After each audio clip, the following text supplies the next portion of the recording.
I made this special apple juice just for you. You'll drink it, won't you?" My mother-in-law says as she holds out the glass, an insistent smile on her face. For the first visit to my in-laws' home since giving birth, she hands me a quaint glass filled with a lot of apple juice. I take the glass, get up from my seat, head to the kitchen, and dump it down the sink. What are you doing? If you didn't want it, you could have just said so." Throwing it away right in front of me, I slowly turn around to the anguished cry from my mill behind me. Our eyes meet, and she seems taken aback for a moment, but then clings to my dumbfounded husband and starts ranting about how terrible a woman I am. "Hey, Mill!" When I call her with a deliberately low voice, she visibly jumps, her shoulders twitching. Suppressing a sigh at her guilt-ridden reaction, I continue. "Listen, Mill, this isn't apple juice, is it? The truth is, this is. My name is Amanda. I'm 28. I married my same-age husband, Mike, after dating for a year, 3 years ago. We're a dual-income couple. I've been working as an employee in a general corporation since my first job out of college, and have continued to work even after marriage. Amidst all this, I was thrilled to become pregnant last year, so I went on maternity and parental leave. Mike was extremely considerate of me during my pregnancy and took over most of the household chores, especially when I was dealing with morning sickness. He even tried his hand at cooking, which he isn't good at, and I'm really grateful for his efforts. Recently, we were blessed with a healthy baby boy. We decided to name him Jason. Mike, who was there for the birth, was moved to tears when he saw Jason. He's so cute, like an angel. "Amanda, you did amazing, thank you." "Hat Mike, you're crying too much." Life as a trio with Mike and Jason began, and I was absolutely filled with happiness. Mike has been a great husband and father, proactively taking part in household duties and childcare. I've been blessed with a loving husband and a cute child, and we've been enjoying our peaceful and serene daily life. However, there was one big concern I had. It was about my in-laws, who live an hour's drive from our place. Both are retired and seem to have received a hefty retirement package, so they are constantly traveling abroad. There's nothing wrong with traveling, but they always bring back a ton of sweets as souvenirs. Generally, that would be a delightful gesture. But I have a peanut allergy and am very cautious about what I eat. Once, I accidentally ate something containing peanuts and suffered a severe allergic reaction, struggling to breathe. So I've explained this to my in-laws and have asked them to refrain from giving us food items. Phil, as I've told you before, I have a peanut allergy. Therefore, I'd like to avoid foods like chocolate that could potentially contain peanuts. It's hard to understand the ingredients of foreign items, even if you look at the labels. What are you talking about? Local food is the best kind of souvenir. There are lots of things we can't get around here. Complaining about it is kinda harsh, don't you think? Well, Mom's right. We buy local food for Amanda and Mike because we want them to experience it too. Complaining without even trying it. Isn't that rude? My in-laws just don't understand allergies and are scolding me for it. Mike has told them, "You both are taking allergies way too lightly. If you accidentally eat something you're allergic to, it can turn into a serious situation, even irreversible in the worst-case scenario. Please take it more seriously." But they're not listening. On top of that, they travel frequently and give us heaps of souvenirs all at once. Often they include items bought months ago, so many are past their best-by date. "Hey, Mom and Dad, this stuff has expired again. Don't give us this." At Mike's comment, my in-laws just look perplexed. That's a best by date, not an expiration date. Don't get all worked up when it's not even spoiled.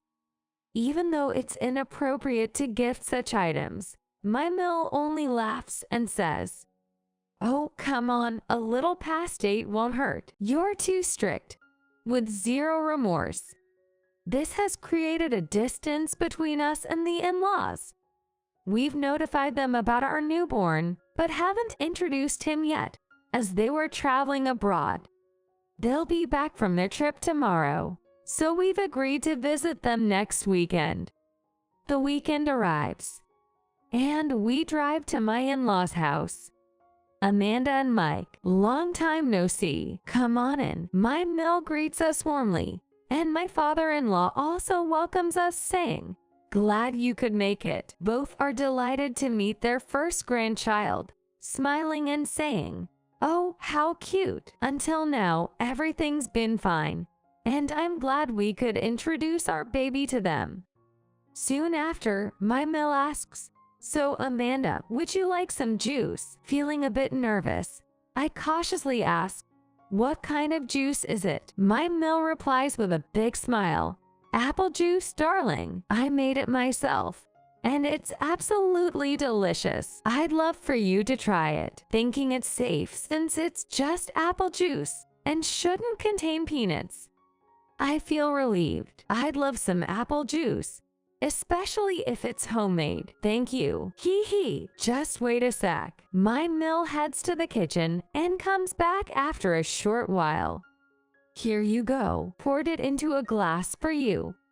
She hands me a glass filled with apple juice. I take it and say thank you, but I quickly notice something off and head to the kitchen. "Amanda," Mike looks puzzled and asks what I'm doing. Without a word, I pour the contents of the glass down the sink. "What the hell, Amanda? Why are you throwing it away? Apologize to Mom." Mike's visibly angry and shocked. My Mill is also furious. "How could you throw it away? I went through all the trouble to make it." I calmly say to Mike, "If I drunk that, I'd be dead." "What? Really?" Mike turns pale, clearly grasping the severity of the situation. He trembles as he asks his mom, "What exactly did you give Amanda? Was it not just apple juice?" In response to Mike's question, my Mill casually says, "Didn't I say it's my homemade apple juice? It also has peanut liqueur in it, so it's a cocktail." "What?" Mike can't believe it and raises his voice in shock.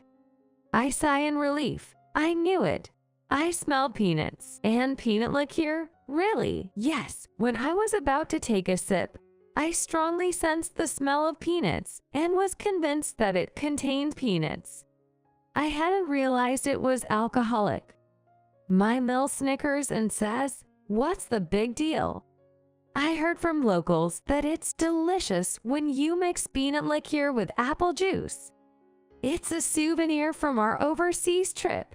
You should be grateful."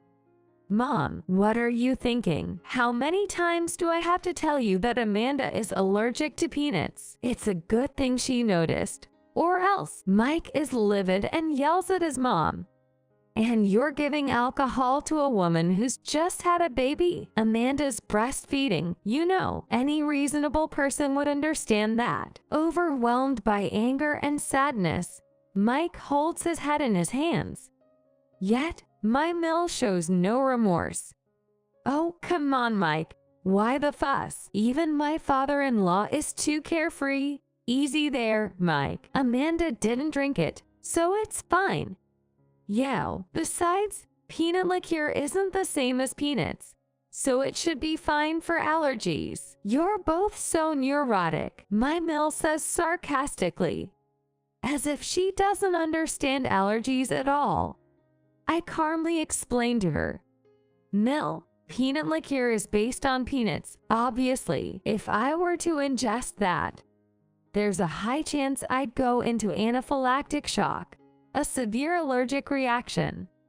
I've explained allergies multiple times, but my mother-in-law just doesn't get it. Huh? What? Anaphylaxis. I think I've heard that word before. But it's all Greek to me. I just wanted you to enjoy something tasty. Why am I the one getting blamed here? How unfair. Mom acts like she's the victim here. So I also explained to her the risks of drinking alcohol while breastfeeding. Mom, listen carefully. Drinking alcohol while breastfeeding can pass it to the breast milk and potentially harm Jason's health. Alcohol can also reduce milk production, so I'd rather not drink it. Please don't do anything like this again. I beg you. Stop nagging me. Oh, help me, Dad. Both Mike and Amanda are ganging up on me. My mill calls for backup from my father-in-law, who says, Mike, Amanda, give her a break. She didn't mean any harm. Then why did she lie and say it was just apple juice? What's the deal with trying to trick me into drinking that stuff? This is nonsense. Dad, you're being too lenient. You both are out of line. Mike gets furious, and my father-in-law shouts, watch your mouth when you're talking to your parents. Apologize now. I'm cutting ties with both of you. I won't see you ever again. And neither will Jason, Mike declares, and both in-laws fire back. What? You're no longer our son. Get out of this house right now. Yo, get out. Don't you ever step foot in this house again. Mike says to me, I was going to do that anyway. Amanda, let's go. All right, let's go. I pick up Jason, and the three of us head for the front door. As we leave, my in-laws shout, you're overreacting. What's the big deal with allergies? You're just being a baby. We ignore them and leave their home. In the car on the way back, Mike apologizes to me. Amanda, I'm really sorry. I messed up in so many ways.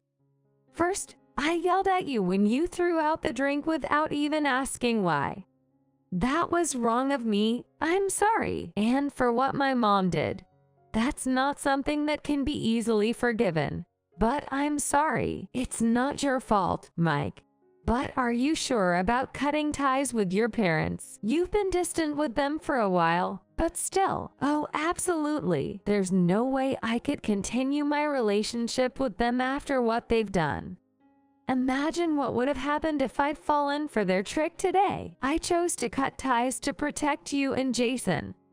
Hearing Mike say that made him look incredibly reliable in my eyes.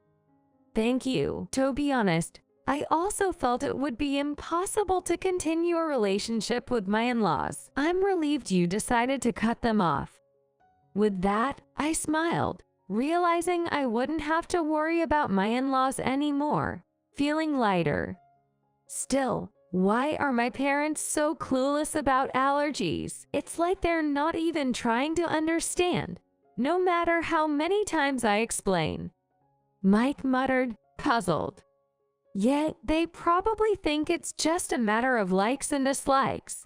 They even said allergies are just an excuse. Exactly, their ignorance could cause trouble down the line. But we've cut them off now. So it doesn't matter. I should tell my Aunt Emily, who lives near my parents' place, about this though. Mike's Aunt Emily lives close to my in-laws, and I've met her a few times. She's an incredibly pleasant and cheerful person. Yeah, you should probably give her a heads up. Sure, I'll give her a call tomorrow. So we returned home and resumed our peaceful daily life. A few months later, I received a call on a weekday afternoon. Mike was at work, and I was playing with Jason. I picked up the unfamiliar number, curious. Hello, is this Amanda? Long time no see. It's Emily. I hope I'm not disturbing you. It was Aunt Emily. Wow, Aunt Emily, it's been a while. Sorry for the sudden call. I just spoke with Mike and he gave me your number. I've already told Mike, but something serious has come up. Something serious? Well, actually, what Aunt Emily told me was shocking. Apparently, My mill is being sued. It seems that on the day we cut off contact with her, she had intended to give us a bunch of souvenirs from her overseas trip. But because things went south, she ended up distributing the leftover snacks and treats to the neighbors. However, those souvenirs had been poorly stored and were past their expiration date, causing some people to get sick. Some even had allergic reactions. What? Are you serious? I was so shocked I lost my words. Yeah, it's true. It seems she's being sued by the neighbors. I was stunned when I heard it from Mamie. Mamie is my mill's name. Aunt Emily is Mamie's sister. Did my mill know that the neighbor had an allergy? Turns out she did. The neighbor had a walnut allergy and had even checked with Mamie to make sure there were no walnuts in the treats. Mamie lied. Wow, that sounds like something Mamie would do.